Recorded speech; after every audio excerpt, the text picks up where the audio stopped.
Tonight, the search continues for a gunman who shot 3 Precinct 4 deputy constables, killing one of them. Yeah, and that reward keeps climbing. There is now a $75,000 reward for information leading to an arrest.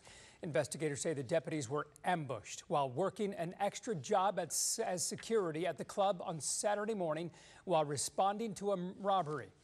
Deputy Kareem Atkins was killed. Deputies Daryl Garrett and Hakeem Barthen were injured. Well, this morning, a huge show of support as Deputy Barthen was released from the hospital. Deputy Garrett remains hospitalized after undergoing several surgeries. ABC 13's Stefania Coley has been following this story for us. She is live with the latest on the search for that suspect. Stefania? Yeah, and Melanie, good evening to you both. We're going on nearly 5 days now that this suspected killer has been on the run. Today, law enforcement gathering here at Houston Police, along with Tillman Fertitta, the 100 Club and Crime Stoppers, to announce a massive reward. As you mentioned, $75,000 for any information leading to an arrest. Put yourselves in the shoes of these loved ones. Put yourselves where they are. Law enforcement desperate for help, who shot and killed Deputy Kareem Atkins and wounded 2 of his colleagues Saturday morning outside of 45 North Bar and Lounge. The 3 were working an extra job as security, in uniform and armed, when they were ambushed by a gunman with a rifle. And the way this happened should never happen to anywhere. Surviving Deputy Joaquin Barthen released from the hospital today, greeted by dozens of fellow deputies, covered with a thin blue line American flag. This is the darkest day in our department's history, what occurred over the weekend. And so we're so fortunate to see one of our brothers come home, one of our brothers come out of the hospital. Deputy Garrett remains in the hospital with a very long road to recovery. His body is devastated. He had 3 long surgeries. And nearly 5 days after the shooting that changed these men's lives and took another. We have a lot of information coming in.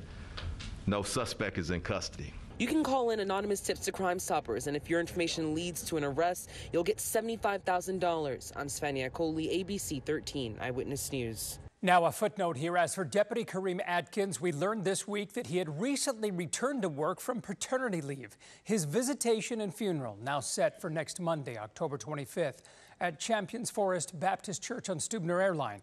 Visitation for the department and the public is now from 11 a.m. until 2 p.m., followed by the funeral. Today also marks a somber anniversary for the Houston Police Department. It has been now 1 year since Sergeant Harold Preston was killed in the line of duty.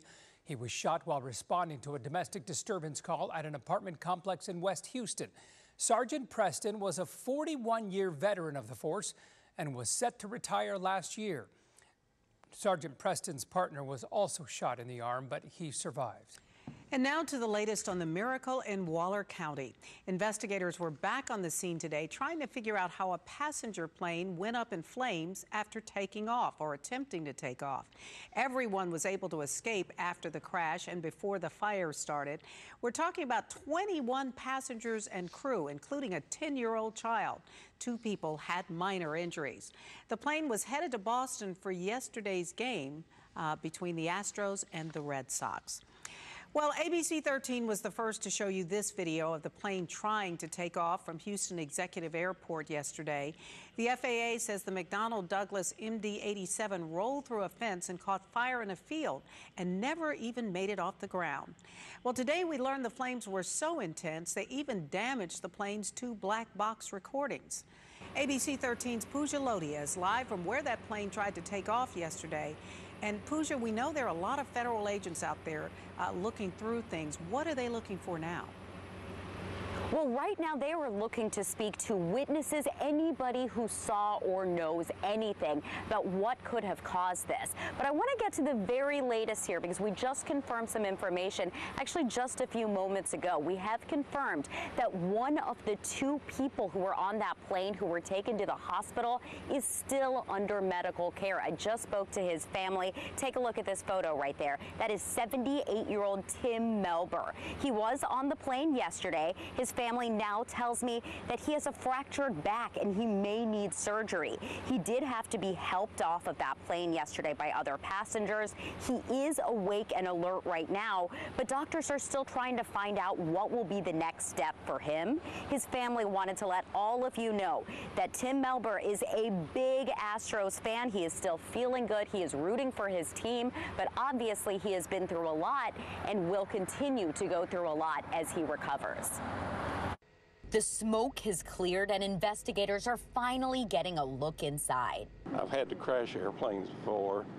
Wheels up, they wouldn't come down, things like that, but nothing kind of affected me like this. Pilot Harry Johnson was inside the airport when it happened. He saw everything. They were all getting ready to leave. There was one young couple, must have been in their 30s. She had a Astros banner on, all happy, and they ran and got on the airplane. That was the hard part, thinking, oh, that couple is gone. That's what got to me more than anything. We now know all 21 people inside survived. That's 18 passengers, 2 pilots, and 1 flight mechanic. Today, agents said the majority of the fire damage happened after the plane had already stopped. The NTSB has secured the cockpit voice recorder and the flight data recorder, and they are currently en route to Washington, D.C. to be downloaded. We do note that both the recorders had suffered heavy fire damage. They'll be going over old maintenance and air traffic control records and also looking for signs from the fence and field around the crash. About the only thing that's left is the tail section of the aircraft, so the vertical tail, the rudder, the horizontal stabilizer, the elevators there, and the aircraft engines are still hanging on the aft section of the tail. You know, as pilots, we go through this, but to see that, but they survived. Thank goodness for the pilots.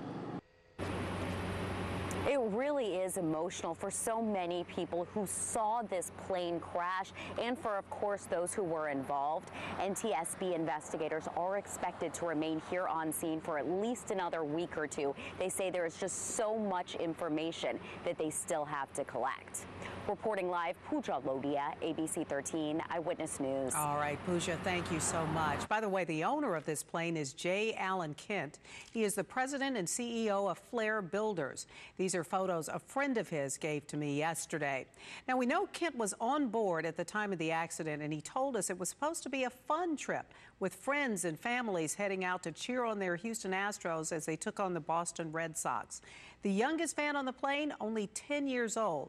Now, again, and this is the miraculous part, no one was killed. Only 2 people were hurt, even minor injuries. They were taken to the hospital, as you heard from Pooja.